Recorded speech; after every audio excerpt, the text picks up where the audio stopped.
Middle of the country, but not middle of the road opinions. It's the podcast dedicated to sports in the air capital of the world. I'm going to Wichita. Wichita, Kansas, and beyond. With Tommy Castor and Weston Mills, this is Keeper of the Games. Hey, what's going on, everybody? Thank you so much for listening to Keeper of the Games. We are the wildly underqualified, yet mildly entertaining podcast about sports in the air capital of Wichita, Kansas, and beyond. Along with Weston Mills, I'm Tommy Castor, and Weston, it's another milestone episode here today. We have made it to episode number 30 on Keeper of the Games, hitting that 3-0 mark here on this brand new show. It seems like yesterday we were just kind of starting this podcast, and here we are 30 episodes in. How's everything going, man? Man, it's going good. It's hard to think that it took us about 30 episodes worth of content before we started to get to talk about live sports. I mean, I guess we're a couple weeks into it now, but it feels like we're really just kind of getting our grasps on what it's like breaking this down as live sports are actually happening. It's nice. Yeah, for sure. And so, we're getting to a point now where it's kind of crunch time for a lot of these sports to decide what's going to happen. And, are they going to restart their seasons? Are they going to have different things in place? And we've got some more details, especially as it relates to prep sports, to talk about on this episode of Keeper of the Games. We'll get to that in just a little while here for Wichita and the high schools in the City League. We'll talk about that in a little bit. Also, news about the Royals, the Chiefs, and a whole lot more coming up here on Keeper of the Games. Don't forget to hit subscribe, so whenever we have a new episode, you'll get a notification. You can listen to us anywhere you listen to your favorite podcasts. We're on platforms like iTunes and Spotify, Google Podcasts. We're on iHeartRadio. We're on TuneIn Radio, Stitcher, Pocket Cast, and many others. You can also go to our website, cogpod.weebly.com, and you can watch full episodes there. By the way, you can also watch full episodes on YouTube and on Facebook by searching for Keeper of the Games. And of course, you can always follow us on Twitter and Instagram at CogPod, at KOGPod. So with that, let's get right into this new edition of Keeper of the Games, episode number 30. We're going to start with a topic that we've started with the last few weeks, and that's recapping the Kansas City Royals. I feel like, Weston, the first kind of recap we had when the season started, we were talking about how bad the Royals were. Then we had a week where we were talking about how good they were playing. Now it's kind of up and down. I mean, I kind of feel like the Royals have sort of stabilized a little bit where, they're playing okay baseball for the most part. Some nights are better than the others. Right now the Royals have a record of 10-14. Now we're recording this podcast in the middle of game 2 of the doubleheader against the Cincinnati Reds. At the time of this recording, the Royals were losing to the Reds. So unless that changes, the Royals could very easily be 10-15 by the time this episode drops. What are your thoughts, Weston, of the last 7 days of Royals baseball? I mean, I know we talked about them quite a bit last week. Have things changed for you at all? Yeah, not a whole lot. I know I said it, and I think you kind of said it as well, and maybe even Blake mentioned it on some of his position kind of when we were talking about the Royals, but inconsistency, that's the name of the game right now, right? And I think you're going to expect that with a lot of young players who have a lot of talent, and they're going to play well at times, and then times they're going to play like rookies or first year or second year guys and not just find themselves lost at the plate or not be able to find the strike zone or, leave breaking balls up in the zone, dancing around, and they get smashed out of the yard. You saw, if folks saw Nelson Cruz absolutely annihilate a couple baseballs the other night. But that, I think it's a lot of what we're expecting. I do think we're winning at a little bit higher clip. I think the pitching has been better than what I thought it would be. And with that being said, I mean, doesn't need to be a conversation about this season being over yet. I mean, like you said, 10-14, obviously that's a record that's playable, but they've shown they have the talent to go on stretches and maybe put something together that might be able to sneak in somewhere. Yeah, I think that we talked quite a bit, even before the beginning of the season, about how the Achilles heel for the Royals more than likely was going to end up being pitching, starting pitching especially.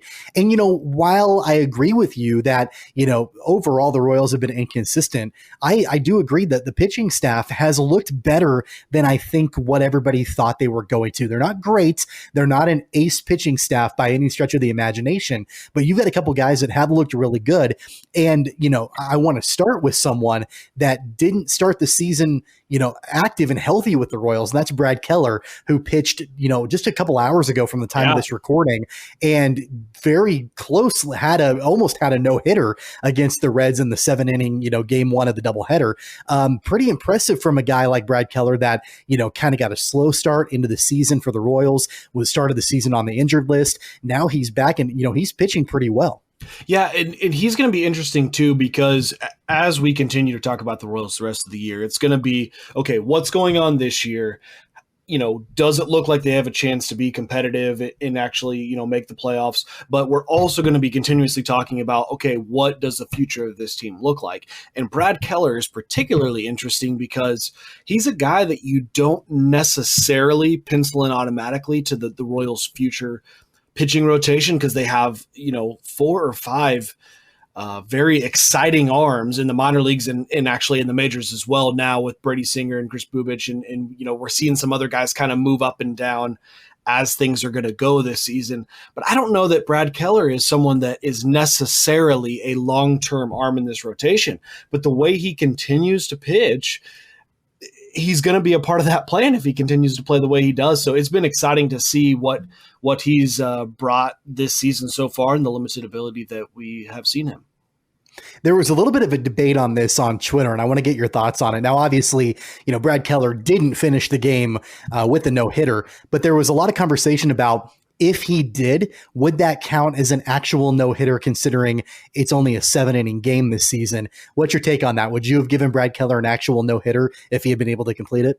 Oh, no. I mean, what the actual record book says, I don't know. I mean, it was a complete game, so do you count it? But I think even if you ask him, he'd say that's not a true no-hitter. I mean, I would like to see what the stat is on how often guys have gone 7 innings with a no-hitter, which I know is still an incredible feat. Sure. There's no diminishing that, but I bet the numbers are a lot higher that guys that have taken a no-hitter into the 7th or the 8th or maybe even to the 9th and blown it. So I don't think anybody would have been overly excited for Brad Keller if he got a 7-inning no-hitter. When we can talk about good pitching from guys like Brad Keller, and in the same breath, we can talk about some bad pitching. And unfortunately, it looks like for his first start for Kansas City, Matt Harvey has not been super effective. Now, I know it's a very, very small sample size. Yeah. I know it's, he's someone that, in the past was a dominant pitcher. This is not the same Matt Harvey that we saw 5 or 6 years ago in the big leagues. But at least at the time of this recording, he gave up a couple home runs against the Reds in game 2 of this doubleheader. I know it's really too early to tell. I'm optimistic. I'm still optimistic that maybe he can come in and be a veteran presence alongside Danny Duffy in that rotation. I don't know. Where do you stand on Matt Harvey? I mean, is it optimism where you kind of like, hey, we'll see how he does, and it might not work, but it is what it is. Yeah, this one start doesn't change my opinion too much. I think the potential here is through the roof. Whether it actually sees that potential, obviously that's the $1 million question. And it's interesting. I read an article today in The Athletic, and it was really all focused on, how he's been out of the game. Basically during quarantine, he was training with a high school buddy of his, and actually was using his high school buddy's son to catch for him and trying to stay in shape. And, he battled quite a bit just mentally with himself, talking about, why am I doing this? Why am I working so hard? I don't even hardly have anyone calling me. Doesn't seem like anyone's interested. Like, why am I doing this? And then, he caught the break with the Royals, and really it was kind of about reinventing himself, realizing that, it's okay that at this point in his career, he's not going to be able to make the same pitches that he wasn't, or that he could before. And so I still think, even if he's been working on that and looking good in the satellite camp, it's going to take some game action before he really can find a groove with this new style of pitching, where he's not going to come in and throw 98 with backside run and blow guys off the plate. It's just not going to happen anymore. But with that being said, I mean, he still gave up 3 tonight, so that's not, it's not encouraging, but I think you got to give him a little bit more leash before you really make any judgment calls on what he's going to be for the Royals. Yeah, you kind of got to let him shake the rust off a little bit. It's been a long time since he's been in this position. And I'm not sure. I mean, if you're a Royals fan and you're like, yeah, we got Matt Harvey and he's going to be the Matt Harvey of old, I think that's a little bit ignorant to think that because, he's older now. He's got a lot of rust on him. He's dealt with injuries. He's bounced around a little bit. He kind of went from team to team a couple of years ago. And then, like you just said, was kind of sitting at home and nobody was really calling him. So it's a really low risk, but potentially, I don't want to say high reward, but I would say decent reward for the Royals if he can find his form again. I think it'll be interesting to see, especially after this first start, if any of the mechanics, need to be kind of worked out a little bit. If he's, if he has, some of the same stuff that he had before, maybe at a little bit of a different level. But, I don't know. I mean, I think that there is a little bit of optimism that you can still have for a guy like Matt Harvey. And, one of the things I want to point out to you, to your point, and I think you put this on Twitter a couple days ago, that if nothing else, he can be an innings eater for the Royals. Right. He can be a guy that can come in, he's not going to light you up, but he can give you 4 or 5 innings before you turn it over to the bullpen. I think that might be the ceiling for Matt Harvey with his tenure in Kansas City, but we'll have to wait, and see on that. As far as batting goes for the Royals on offense, one of the bright spots over the last week or so has been Whit Merrifield. Whit Merrifield is 9 for his last 26. These stats are going into the doubleheader that happened on Wednesday night against the Reds, so those stats don't count. But before that doubleheader started, Merrifield was 9 for his last 26. That's an average of 346 with 1 home run and 5 RBIs. And, that's a pretty good stretch for Whit Merrifield. On the other hand, I don't know what your thoughts are, Weston. I want to get your opinion on this. One of the guys that's been a little bit concerning for me, at least over the last week, is Jorge Soler, who is just he's not hitting well right now. He had a small stretch a couple of weeks back where, he looked comfortable, but he's kind of in a slump right now. What's your overall takeaway from the last 7 days as far as offense is concerned for Kansas City? Well, and this is, again, I hate to continue to chant the same chant, but, consistency, of course, is going to be the problem. And it is what we've seen at the plate from a lot of these hitters. What I'm encouraged about is that for the most part, Adalberto Mondesi notwithstanding, the top of the order has been fairly consistent as a unit, if that makes sense. So yes, Soler is kind of, been in a little bit of a slump now, but Witt's hitting well. Salvi's hitting as good as I've ever seen him hit the baseball, which is really encouraging. We're getting Dozier back, and he absolutely smashed one the other night. And I think it was hit right at somebody, and it kind of a lot of those things you watch and go, okay, well, they're hitting the ball half an inch there, half an inch here, half an inch there, and all of a sudden you're talking about going 2 for 3 or 3 for 4 instead of 1 for 4. So I've been encouraged about the top of the order, and really just kind of some of those guys in the bottom really finding some consistency at the plate is going to be a lot. You would have loved to see Gordon. Really, it's not even about the hitting as it is the on-base percentage. He's a guy that typically would be patient at the plate, would be able to watch the ball, hopefully draw some walks. And his on-base percentage this year is, 250, and I don't think it's kind of like you said with Harvey. I don't think most Royals fans should have the expectation that he is Alex Gordon from the 2015 World Series run. But at the same time, he's still a veteran presence that you would have liked to see, hitting the ball a little bit better. And if nothing else, at least getting on base at a little bit higher clip. Is there a concern, I think, or do you think, with Alex Gordon, where at some point, does Mike Matheny have to say, maybe he doesn't start anymore? Maybe he's a guy that comes off the bench. If his goal is to get on base and that on base percentage is way down, do you look at maybe making a change in the starting lineup? I think Mike Matheny is kind of blessed with the circumstances of this season, and then just the other talent in the outfield, that he doesn't have to make this decision about a, all-time, lifelong, gonna have a statue at Kauffman Stadium player in Alex Gordon. That's a tough decision for a manager to make, to stop playing someone, at least at a regular clip, like he would have in Alex Gordon. But the two things, right? You've got a short season, and you're going to need to be rotating guys through really no matter what anyways, just to keep guys fresh. We're really going to be approaching probably more doubleheaders as you see games kind of get shuffled around, weather, those kind of things. So you're going to see a lot of movement in the outfield.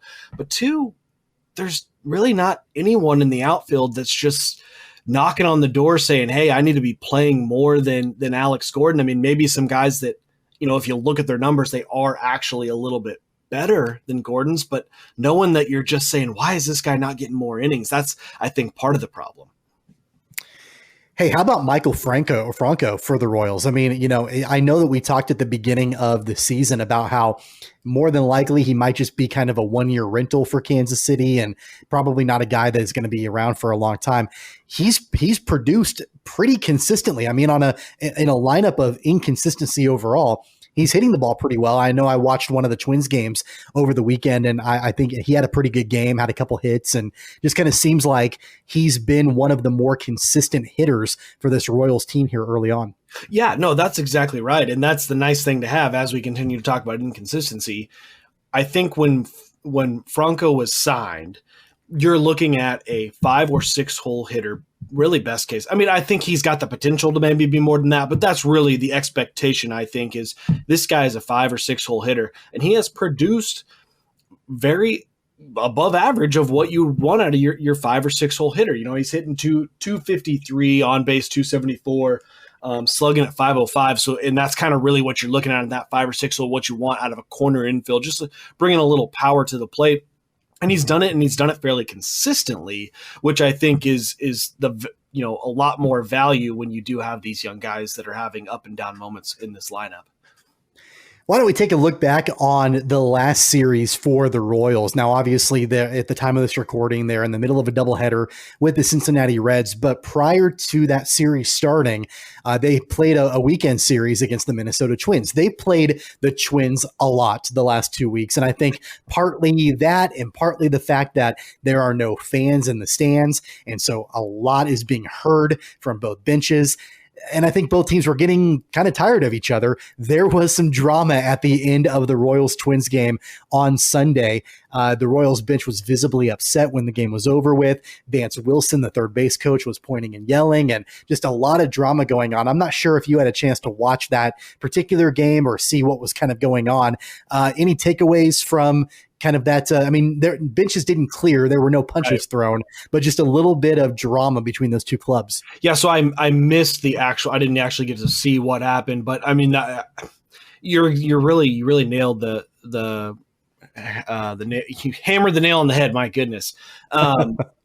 With the fact that one, this is, I don't know, rivalry is kind of the wrong word, but it's already a division opponent, right? So they're already playing the Twins a lot. Then you move into a season like this where they feel like all we've played is the Twins, and then really with all that chatter and noise that's just getting caught, it's just going to happen at the end of a long series like that. And really when I say series, it's really first 4, okay, quick break to play somebody else, and then followed by another 4. You're just going to be tired of those guys. That's just how it works.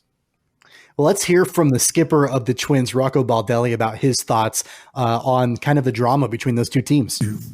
Will you add your name to join my campaign? That's so not directly, but I didn't see anything on our side of the diamond that seemed unusual to me in any way. Nothing that you wouldn't see in any other game. So I'm not sure specifically what they were upset about, but I think also it did seem like they were upset about something. All that being said, in baseball, with no fans in the stands and not a lot of, our audiovisual people do a fantastic job, but it's not the same, type of noise that you're used to, and it doesn't really drown anything out. So anything that is said on the field, on either side, you generally hear it pretty clearly. Probably could create a few more issues than normal. But all that being said, I didn't see anything on our end that I would be concerned about one bit. So I think we're fine to leave it at that. And if they have, any kind of issue, they're always fine to address it. That's Rocco Baldelli, his thoughts on the chirping between the two teams, and basically saying he didn't hear anything that he thought was, out of line between, the two teams and from his ball club. This is Mike Matheny responding to that. Yeah, a little taunting going on. I think what you're seeing is the result of being able to hear everything each bench says. And so can't take emotions out of this game either. And a little taunting to our side, and boys didn't like it a whole lot. This is a team that obviously doesn't like losing. You have to like that type of attitude and that kind of fight even after a game's over. Yeah, there's no doubt that they've got each other's backs, and just want to try and go about it the right way. They're staying engaged in the game, and with that, you're going to have things said and heard, and that's one of the unfortunate things, that you try and get some of that ambient noise to cover that up, but you can't completely. And you know what? We can't take the emotion out of it, either side. But it's got to be under control too. And I think that was the frustration. Is the umpires see that stuff, they need to jump on and get it figured out and cancel it before it gets out of hand, or else it'll get out of hand. So, yeah, I think both, skippers, like you said, Weston, they're kind of agreeing on the point of, there's nobody in the stand so you can hear everything. Now, the difference is that Baldelli's saying, I didn't hear anything bad. Matheny's saying the Twins were taunting his players and the umpires needed to step in and, stop it before it got even worse. And so definitely kind of, they disagree on that point of the entire matter. But you got to imagine that, especially at the end of that series with the Twins, the Royals were probably pretty frustrated. Just the fact that they swept the Twins last weekend, but the outcome of this series wasn't nearly as good for Kansas City. So I would imagine a lot of frustration. And, when you're playing inconsistent baseball, like we've talked about, some of that's going to boil over a little bit. Yeah, absolutely. And another thing, too, to think about, with this being such a young Royals team, I think you're just going to have these types of situations with younger guys. Especially guys, how many guys on this roster are, this is their first year, first time in the bigs. I think, and not to say that this is a wrong or right mentality, but, probably guys that are wanting to kind of show themselves that, hey, look, I'm not, I'm going to stick up for my teammates. I'm not going to take any shit. And that kind of mentality just is what comes hand in hand with young guys. And then combined with all the other things we just talked about, I think this was bound to happen and not really a big deal on top of that. I had mentioned that I was concerned about Jorge Soler and his hitting here, about almost midway through the season. I was looking for a stat and I couldn't find it originally. I found it now, though, that at the end of the Twins series, I don't really know exactly what his stats were for the doubleheader for the Reds, but he struck out 3 times in that game on Sunday against the Twins.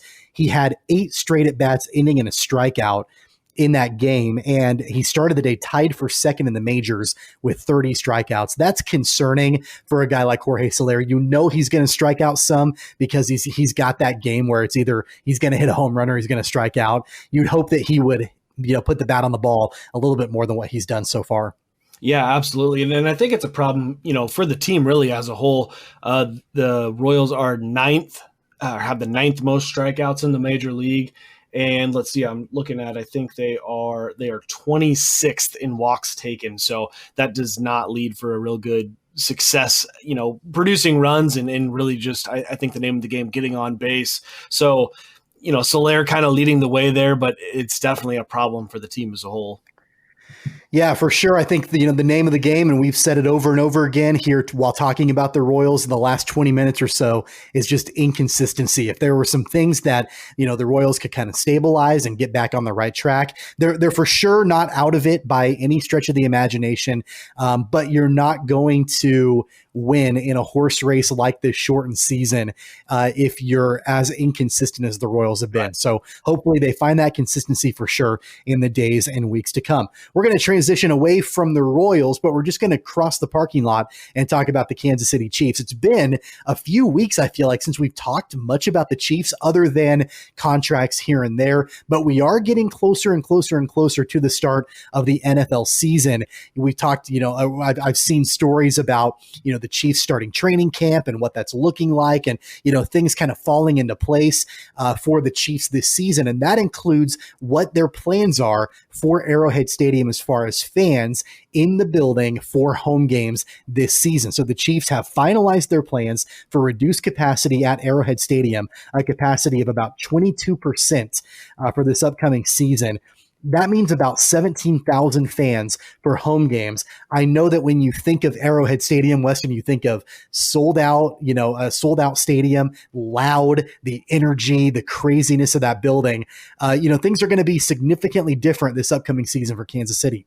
Yeah, it's really exciting that there's going to be, fans at all, but, obviously disappointing. I mean, there's no doubt that the Chiefs playing at Arrowhead Stadium is an advantage for them, and that's pretty much all but diminished. Even if the Chiefs fans continue to be the loudest fan group in the NFL, it's still not going to be enough at 22% or 22% capacity to be able to really disrupt offenses or really change what's going on. So exciting that they're going to have fans there. It would be weird and a shame to see an empty Arrowhead Stadium. So glad to see that people are going to be in there. And I've kind of heard it, a little bit of kind of what they're going to do is it's going to be, I don't know if this is official yet, but this is kind of what I've been told is that they're going to do a pod system where basically you're allowed, you go and tailgate, and with those people, then you need to buy a pod of tickets. Now, I haven't heard anything about whether that's, hey, we're going to sell them in 8 ticket blocks, 12 ticket blocks, 15 ticket blocks. I don't know what that's going to be, but then basically they will space out, socially distance the pods, and kind of the thought process being, look, if you're going to have 10, 12, 15 people that all get together every Sunday to watch the game, whether they're at their house or Arrowhead, they're still all together in close quarters. So it's going to be okay if you keep those same people within each other and kind of hope to control your environments that way, which I think is a really neat idea because, especially with a limited amount of seats available, it would be, disappointing to go to Arrowhead and then not be able to sit with, a few of the folks that you went with or came with. So nice to do it that way. And I think it's a really good idea. If given the opportunity, will you go to Arrowhead Stadium this season? Or is it kind of a situation where you're like, yeah, this might be a year I just sit out? No, there's no doubt I would go if I have the opportunity. I mean, I don't know if we actually have talked about it on this podcast. I'm expecting a daughter on October 16th. So I say that right now, 2 months before that date, that I would absolutely be at Arrowhead. Ask me on October 16th, and that I may have a completely different answer for you. Well, someone who is a huge Chiefs fan and tends to go to a majority of the home games, but will not be attending home games this season, is the mayor of Kansas City. That's Quentin Lucas.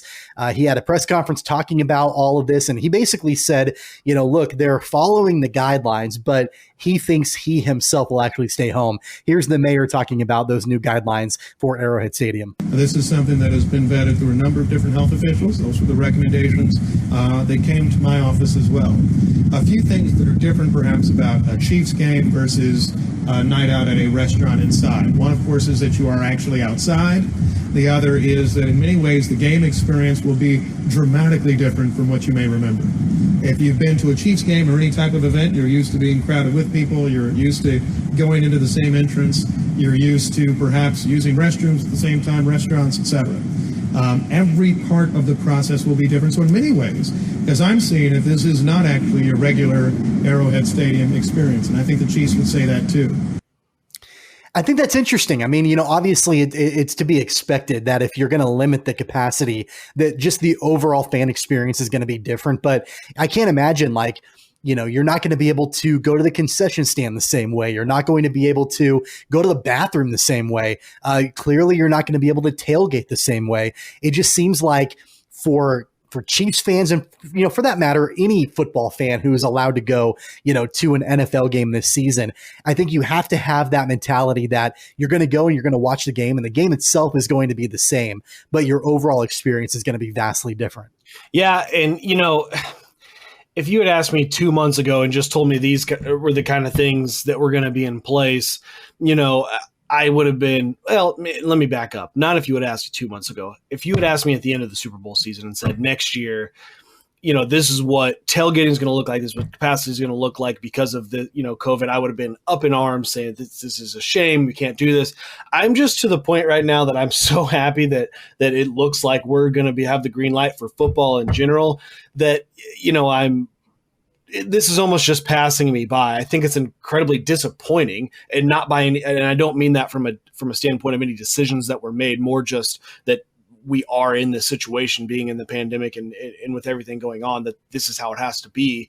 But yeah, I can't imagine walking into Arrowhead Stadium and at 22% capacity. Essentially, that would be like a slow Wednesday night at Kauffman Stadium, maybe. Yeah, probably what that would be comparable to, I think, in numbers. A normal Wednesday night at Kauffman, over the last couple of years, maybe. My final question about this particular aspect with the Chiefs' plan moving forward, when you look at teams like the Chiefs and Arrowhead Stadium, you even look at teams like the Seahawks and the 12th man. I saw the Seahawks announce that they're not going to have any fans at all, at least for the first 3 games of the year. I'm not saying that these teams rely on the fan energy. I'm not saying that it's directly a correlation between the stadium and the fans' energy, that home field advantage, and wins necessarily. But is there a point where you would think that a limited capacity like Arrowhead Stadium, or even an empty stadium like in the case of the Seahawks, could actually impact the play of the game on the field? For the most part, well, I think for sure it takes away any type of home field advantage, at least to the degree of it being difficult on opposing teams' offenses, to be able to hear and those kind of things. I just don't think, any type of limited capacity crowd's going to be able to generate enough noise to disrupt that really at all. I'll be curious if the NFL, I would think at least to the same effect that the MLB's, if you have an empty stadium, I would certainly think that they would be allowed to pump in a normal crowd level. But from a competitive standpoint, I don't know what kind of regulations does the NFL put on that. I mean, you can't turn up the volume when your team's on defense if it's generated. If you do have fans, can you still pump in, crowd noise to a certain level, and then obviously whatever your fans generate on top of that is fine? I think there's some things really that the NFL may need to regulate, because I think an empty stadium will be interesting. I think if you're on the defensive side, you are always listening to what that offense is saying. You're trying to pick up on any little cues that you may have noticed or heard in previous games, because a lot of these teams you're playing twice a year, or you've picked up on film. So it makes it easier for a defense, I would think, to kind of pick up some of those signals, sound cues, checks, those kind of things that a quarterback might be trying to do. Offensive line really setting their play, shifting right or left if they're going to slide. I mean, most offensive lines in the NFL are going man, but still, those kind of adjustments are made at the line of scrimmage. So a lot of those things need to be factored in. Ultimately, I just don't think that the actual fans themselves are going to create much of a difference from stadium to stadium. Yeah, I just wonder if, and it's going to be an experiment for sure. I just wonder if it's going to be hard to tell also if fans that, the lack of fans in the stadiums or no fans at all, if there will be any sort of change on the actual scoreboard itself because of a lack of fans in the stadiums. I don't know. Again, there's probably no way to tell. It's just going to be interesting, I think, to see how that all plays out as the season progresses. So we're going to talk more about the Chiefs and a different topic with Kansas City here. So I woke up on Thursday morning and I saw an alert on my phone, and it talked about how George Kittle was signed to this huge contract from the 49ers. And my first thought was, that's going to bode really well for Travis Kelce. I had no idea it was going to bode well for Travis Kelce that exact same day. And that's exactly what happened, as Travis Kelce signed a huge contract, a 4-year, $57 million extension that keeps him in Kansas City for the next 6 seasons. The deal is worth between $14 and $15 million per year in new money average for Travis Kelce. How are the Chiefs finding this money? I mean, these guys, Brett Veach has got to be a master with the salary cap. It wasn't that long ago, Weston, on this program, we were talking about how the Chiefs had like $171 left in cap space. They've been able to re-sign Patrick Mahomes and Chris Jones and now Travis Kelce. How is this all happening? So I want to get to that, but I want to go back for a second, because I too, when I saw George Kittle's 5-year, $75 million contract, I doubled down on my take from before and thought that pretty much seals the deal of Travis Kelce ever playing in Kansas City, because even if you think Kittle's better, just the way contracts work, if Kelce's the next man up and he's, of at least the caliber Kittle is, he's probably going to get top, he'll get a 5-year, $80 million deal. So I thought it was done. There's just no way that's going to happen. And then, like you said, hours later, finding out he signs that extension. But going back to the money, I've had conversations with several of my friends kind of about, what's happening here and what you're going to see happen. One, there's definitely an expectation and pretty accepted amongst the league that salary cap's going to go up. This COVID year will be interesting to see what happens, what kind of financial impact that has on the NFL. Obviously, we know that with fans not being there, that'll have some, but it's more about the media money. But then two, I think what you're seeing happening is Brett Veach is potentially taking kind of a new approach. There's definitely some stuff going on with what Brett Veach is doing that I think there's expectation of. I'm going to convert money later on and keep pushing this down the road so that we can kind of keep our salary cap flexible. And that's very much into the weeds of how NFL contracts work and what numbers actually go against the salary cap and this and that. But going back to kind of this new strategy, I think what you're seeing is because the NFL can be so hard to predict, and especially with injuries, I think these middle tier guys that are often getting fairly large contracts. I mean, we're not talking Kelce money. We're not talking Mahomes money. We're not talking Chris Jones money. I'm talking about the middle tier.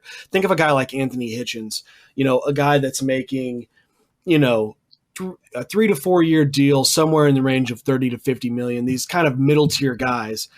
I think you're going to kind of see a shift a little bit away from teams signing guys like that and spending money there and saying, I'm going to lock up my big time proven players that that have produced for 4 or 5 years. Travis Kelce's getting a contract. Mahomes is getting a contract.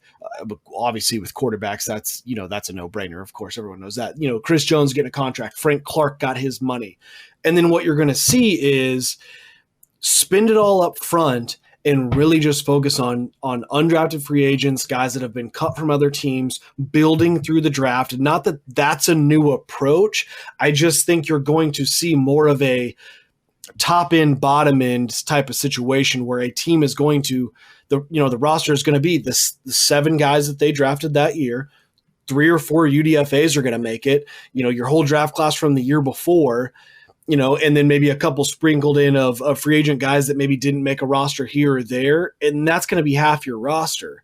And you're going to have 8 guys that are going to be making 80% or taking up 80% of your salary cap. I think that might be a new approach that you're seeing NFL teams go with. And I think particularly that's Brett Veach has shown that I think that's kind of what he's shooting for.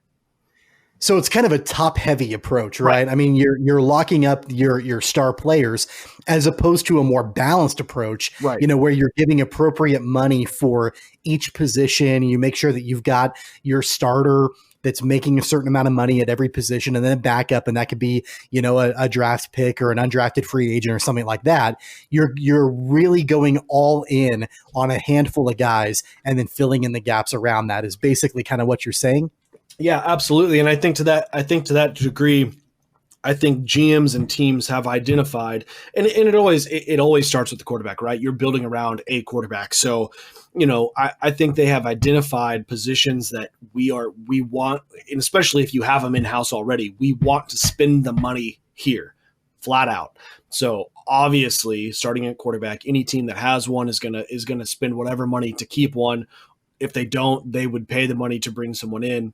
Then it depends on your quarterback, right? So, for instance, keeping Tyreek and Kelce with that quarterback, was probably a top priority. And then from there on the defensive side, okay, we've identified that we want to get to the pass rusher. So we're paying Chris Jones and we're paying Frank Clark, and that's kind of where our money lies on the defensive side, and that's how we're going to attack it. So I think it's very systematic, and just like you said, and what I was, I guess, trying to get to was a top-end approach. And I know that doesn't sound like you're probably thinking, Weston, that's everybody, of course, pays their stars. But I more mean it in a sense of the disparity, I think, between, the top 10 and the bottom 30 on your roster is going to be huge, kind of is the approach that they're looking at here. See, I think the difference between you and me is that you never thought Travis Kelce was going to sign an extension. I always thought that he was going to sign an extension. And the reason for that, it's not because of, I had some kind of insight or whatever. It's simply because of what we talked about multiple times on this program about the culture in Kansas City. It's about the fact that Travis Kelce wants to play with Patrick Mahomes, and, he wants to get paid. Don't get me wrong. He wants to make sure that he's getting what he deserves, but he doesn't want to actually take it to free agency to get that. I wouldn't be surprised if his agent contacted Brett Veach early on and said, look, you guys are paying Pat, you guys are paying Chris. Travis wants to be here. He wants to get paid, but he wants to be here. Let's try to find a way to make it happen. In the same way that I'm sure that Chris Jones, his agent, talked to Brett Veach about the same thing. You're seeing guys want to play for a particular team and a particular coach, and especially a particular quarterback. And so it's unlike anything I think we've ever seen before. There were always guys that wanted to go and play with Tom Brady, but I'm not sure that they were willing to be, as transparent about that as I think, and I'm not obviously privy to the conversations, but it wouldn't surprise me one bit if these agents are flat out saying they want to play with Patrick Mahomes. Let's get a deal done and let's get them back in Kansas City. Yeah, I think that's absolutely right. And there might not be any bigger Pat fan than I am, but I think also who's not getting enough credit, and you did mention him, is Andy Reid. I think the culture Andy Reid has put in this locker room and this really for this franchise just cannot be talked about enough, because there's no doubt that Travis Kelce took the money that he did to play 6 more seasons with Patrick Mahomes. He could have got a bigger contract elsewhere. And I'll stand by the whole reason I thought that he was going to leave was in part because he has a big personality. He is an LA guy. He is a big fish in a small pond, baby. That's right. He's the Las Vegas guy. He's a New York guy. He's just that kind of guy. But those places don't have Patrick Mahomes. Those places don't have Andy Reid. And ultimately that's what this comes down to. And, it's interesting to compare what the Chiefs are doing to what the Patriots did, right? Because it's the same thought process, right? Guys want to play for this franchise because of the culture that's being built.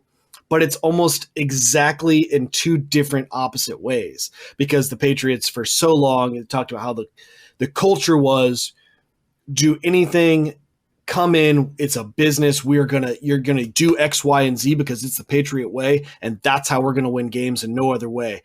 And guys bought in because of the success, right? They wanted to be a part of that culture because it was a winning culture. Well, the Chiefs have also now, or it looks like they're starting to go in that direction. But it's, hey, come in, be yourself. We're going to find ways to win games with how you do it because we want you here. And that's how, they're going about their business. And that's how Andy Reid, frankly, has always gone about his business. And so very interesting and exciting to see this culture being built. I'm not sure you're going to find a more successful coach that allows his players to be themselves as much as Andy Reid. There are a lot of coaches out there that will let the players be themselves, but none of them are nearly as successful as Andy Reid has been. And I think it's a testament to him and his character. The guys want to play for him. And of course, who wouldn't want to play with Patrick Mahomes? So Travis Kelce locked up in KC for another 6 years.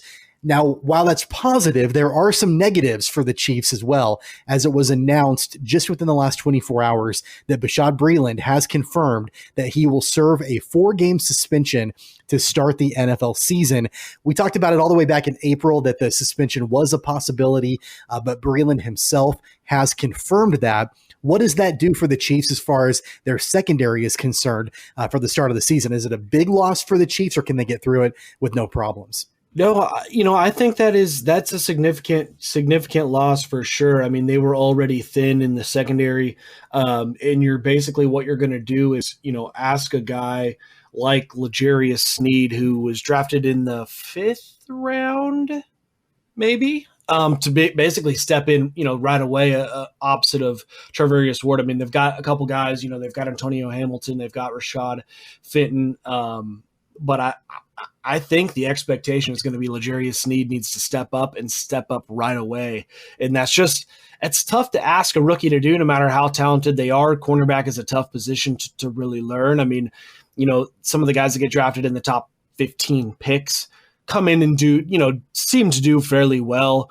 I mean, but that's the best of the best of the best, from the college rank. Whereas L'Jarius Sneed, he's, already kind of transitioning from a small school. He played some safety at UTEP. Is that where he was at? Was it? No, it was Louisiana Tech, wasn't it? Anyways, yeah. Coming from there. So a lot of transition. Now you're asking him to step in week 1 and be able to battle against NFL wide receivers is going to be tough.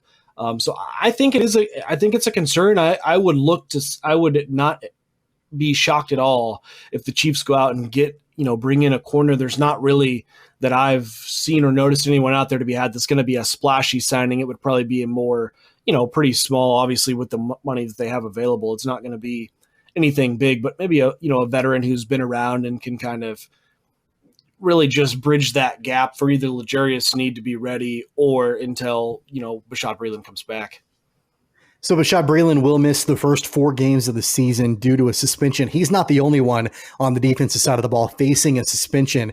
Defensive coordinator Steve Spagnuolo announced that Mike Pennell, defensive tackle, is going to be facing a suspension to start the season. We don't know how long. We don't even know what for, but Spagnuolo talked about that just within the last 24 to 48 hours that Mike Pennell could very easily start the season being suspended. I mean, that's another big loss up front for the Chiefs on the defensive side of the ball. Yeah, not quite as. I mean, Mike Pennell's a dog. I absolutely love Mike Pennell on that defensive line. I mean, just even when he rotates in, you always notice him, and that's hard to do as a defensive lineman. But I'm just not as concerned about Mike Pennell being out. Obviously, he's not in the starting rotation, and they are deep on that front 4, really. I mean, they have between Kalen Saunders. I actually think you're going to see a big step up from Breeland Speaks this year. Again, probably going to just be a rotational piece guy, but I think you're going to see a lot more of him and see a bigger clip. You got obviously Tano Passanio, and then the guy that we're all curious to see what we get out of is Taco Charlton, where he may run, which I know doesn't. Yeah. He's not a defensive tackle like Pennell is, but really it's just a matter of where we're rotating guys to, because, Alex Okafor can shift down if you need to. Obviously, Breeland Speaks could probably shift in there if you're doing some third down pass rushing. And there's just a whole lot of ways you can really not be concerned with the defensive lineman being out just with packages and those kind of things, and especially a guy who is at a deep position.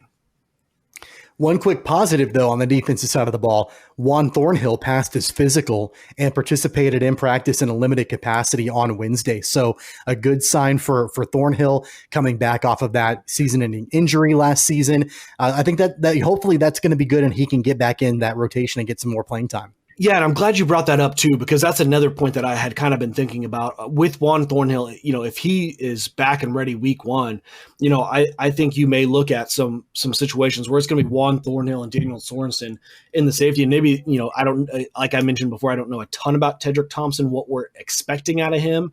But seeing both of those guys in the secondary and potentially moving the Honey Badger, moving Tyrann Mathieu, up into the nickel, because really it's about packages more so than it is about who's starting at left corner, who's starting at, you can package stuff any way you want to. And just with the flexibility that the Honey Badger gives you, you can move him all over the field. And I would expect to see that early while Bashaud Breeland's out. It's definitely evolving. Every day that we get closer to the Chiefs season, things start to come into more and more focus about exactly who's going to be in what position as we get closer and closer to the start of the season. Let's get into our Wichita Whip Around right now here on Keeper of the Games. We've got several different Wichita-related topics to get to, including the MIAA. They announced last week that they were going to be canceling fall sports. That includes Newman University. Are you surprised by that decision at all? Well, I'm not, other than that the MIAA director said that they were going to do, he was going to do everything under his power to make sure fall sports were played. That seemed like a bold statement at the time. And So I'm not surprised, because where we're landing, even with the Power Five, two of the Power Five being out as of right now, it doesn't surprise me that the MIAA wasn't going to be able to make it work. Obviously Newman University doesn't have football, but some of the schools in the MIAA that do, obviously we're talking Fort Hays State and Emporia State, Pittsburgh State. They will not be having a fall sports season as the MIAA has canceled fall sports. And, I don't know if that means that, maybe they're going to be looking towards the spring. I know a lot of people are looking at that, but we'll definitely have to keep our eyes on that to see what ends up happening with the MIAA moving forward. Also, in the prep world, USD 259, the Wichita School District, the Greater Wichita Athletic League, they announced that high school football, and not just high school football, but fall sports in general, will be played city league only schedules. So Wichita schools will not be going outside of the city to play at all. It kind of seems like the smart move, so they're not traveling, and it just seems like another way that these guys can actually be able to go out and keep playing. Yeah, I think it's interesting. I'm not sure the individual Mr. Means from the board of directors, I think, is that who he is? Yeah, Jay Means. Yep, Jay Means. Right. USD 259 athletic director Jay Means made the comment that if the school district goes to remote learning, then you're probably having a conversation about canceling all fall sports. But he was quick to add that he thinks that even if they do go to remote learning, that might be an even more important time for those kids to have a fall sport to go to, and just for the structure of their lives. And there's a lot going on at that age that pushing a kid in the direction of a football practice or a volleyball practice is probably pretty beneficial. So I do appreciate that he, points that out and understands the significance of it. Yeah, without a doubt. Let's hear from Jay Means talking about just that. We limit our exposure to just the schools that we would compete with here in the league. As we talked, the talks kind of evolved around just playing each other, so we're not traveling all four corners of the state, along with, we don't know what other school districts are going to do. If it goes fully remote, we're probably having that conversation that we don't have athletics. I could make an argument that we need athletics even more if we go all remote. Yeah, I mean, you definitely kind of like what you just said. I mean, it sort of seems like this is their way of trying to find a way to play. But then, of course, if, they go to all remote learning and no in-class learning at all, we might be having another conversation next week about no football, no fall sports whatsoever for Wichita. Yeah, absolutely. And I think it makes a lot of sense for them to just stay within the city league. I mean, it's big enough and provides enough games, for these high schoolers. And you don't risk some other school district that you don't have control over maybe being, irresponsible with how they're running things, or maybe they just don't have the financial means to be as responsible as the city league.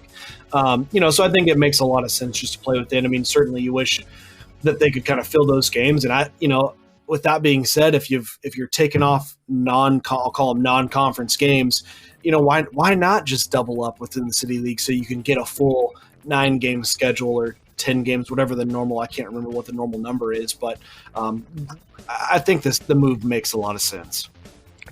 Yeah, for sure. We'll keep our eyes on that. And depending on what ends up happening with the Wichita School Board, if they end up having in-person classes or if it's all remote or a hybrid combination of both, who knows what'll end up happening. But at least that's the decision right now, that the City League is only going to play teams in its own league and not going outside for this upcoming fall sports season. The other story in our Wichita Whip Around is pretty awesome and a lot of great potential. It involves the Wichita Ice Center in downtown Wichita. They are one of 4 finalists to win this competition where they could win $150,000 in improvements.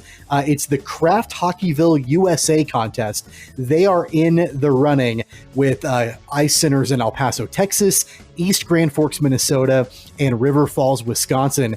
In addition to the money that they could win, the Wichita Ice Center could also have an opportunity to host an NHL game, which would be just absolutely crazy. So I don't know. I mean, that's really cool if there's the opportunity for the Ice Center to get that, to win that contest, we could be seeing NHL teams coming into Wichita. Yeah, absolutely. And it's a live voting system, and if you go to the Wichita Thunder website, they'll certainly direct you to there, or the Wichita Thunder Twitter page, I think, as well, has posted plenty of links, to where you can go to vote and help the Wichita Ice Center through this. But I mean, I think, come on, Wichita, this is something we should certainly win. We got to beat out Minnesota and Wisconsin. They're already hockey country up there. Like, they don't need this extra, little bit of notoriety. And then El Paso, Texas, it's too hot to be playing hockey down there. You can't be, I don't know how much it would cost to keep the ice cold down there. That's just too much. Perfect location. We got to win this one. Yeah, no, without a doubt. And, it's been a long time since I've been to the Ice Center. It's probably been 10 years or so.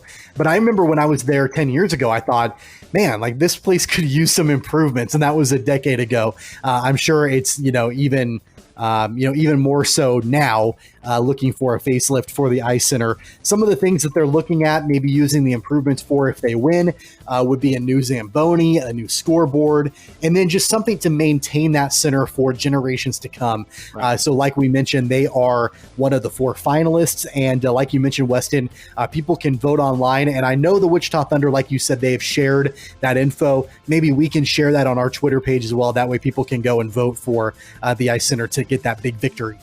Yeah, absolutely. We'll get that shared to the KOG Twitter feed for sure. Awesome. One final thing in our Wichita Whip Around, just want to mention it really quickly. Shout out to former Wichita State Shocker Fred Van Vleet in the NBA playoffs right now with the Toronto Raptors. He's playing outstanding right now. In fact, he had 24 points and 10 assists when the Raptors finished off the Brooklyn Nets. That was on Wednesday's game, and they took a 2-0 lead in the first round playoff series. Big game for Van Vleet, showing up big in the playoffs. He's had a great season all the way around. I know you and Blake talked about him before, but I wanted to give my shout out in there for Fred Van Vleet, playing great for Toronto. Yeah, absolutely. He is one of just 4 players in NBA history to finish with at least 30 points, 10 assists, and 8 3-pointers in a playoff game. So Fred Van Vleet is about to earn that big-time contract that he's going to get next season. Yeah, he is. And, there was a lot of time. There were a couple of years with the, first couple of years in the league where I think a lot of people thought, he can play and he's good and he can, eat up some minutes for these teams, but is he ever going to be a star in the NBA? And I think a lot of people didn't think he would be.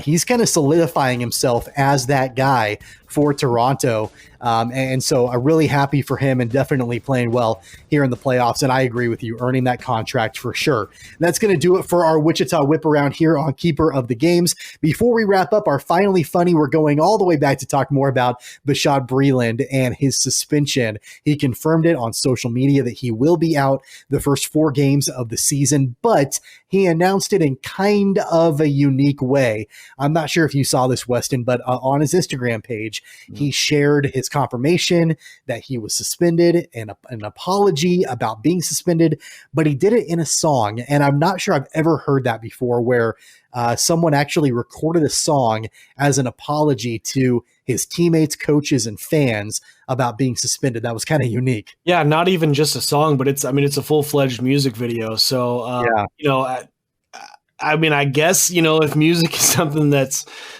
serious to him, then I guess maybe that is maybe even a stronger apology than just walking through and, telling everybody you're sorry or posting some comment to Twitter. Maybe this is his way of it being a little bit more meaningful. But from what I heard, I think Bashaud Breeland should probably stick to playing football. I think that's probably better suited for his future potential earnings. You're not a big fan of his flow? It was, I'm not saying I could do better, but I am saying there are a lot of other guys who can. Yeah, maybe leave that to the professionals, for sure. I do have to give him credit. That was a very unique apology. I've never actually seen anybody do that before. Can you imagine if that was kind of the norm? Like anytime anybody in life screws up, they have to go record a music video to apologize for it. They can't just be like, hey, I'm sorry I screwed up. I'm sorry I got suspended. I got to go do a music video to apologize. Yeah, that's right. There'd probably be a lot less screwing up because if you told me I had to apologize by way of music video, I wouldn't want to face that shame and embarrassment, and certainly would do a whole lot better to not just screw up in the first place. Yeah, he's got my forgiveness because, recording a song and then recording a music video, that's a lot of work and probably cost him a good amount of money. It would have been a whole lot easier for him to just, post on Twitter, like you said, hey, I'm sorry about that. Yeah. He put a lot of work into his apology. So definitely forgive him for that. But I do agree with you. I think he's better suited out on the field than he is recording music videos for sure. That's our Finally Funny here on Keeper of the Games. And that's going to wrap things up for this episode of the show. Our episode number 30, Weston, is officially in the books. That's incredible. It really is. Made it all the way to 30 episodes. Don't forget to hit subscribe. That way, anytime we have a brand new episode, you'll get a notification. You can find us again on all major podcast platforms like iTunes, Google Podcast, Spotify, iHeartRadio, TuneIn Radio, all the major ones. You can find us there. You can hit subscribe. That way you'll get a notification anytime we have a new episode right there for you. Also, of course, don't forget to visit our website, cogpod.weebly.com. Watch full episodes there or on YouTube and Facebook by searching for Keeper of the Games. And of course, you can follow us on Twitter and Instagram at CogPod, at KOGPod. And of course, Weston, what is your Twitter handle?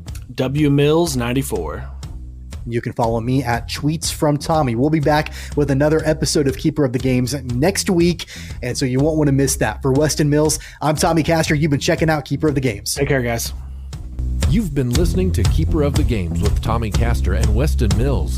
Don't forget to subscribe, download, and listen on all major podcast platforms like iTunes, Google Play, Spotify, Stitcher, and more. Find the podcast and videos on Facebook and YouTube at Keeper of the Games, and follow the podcast on Twitter and Instagram at CogPod. That's KOG Pod.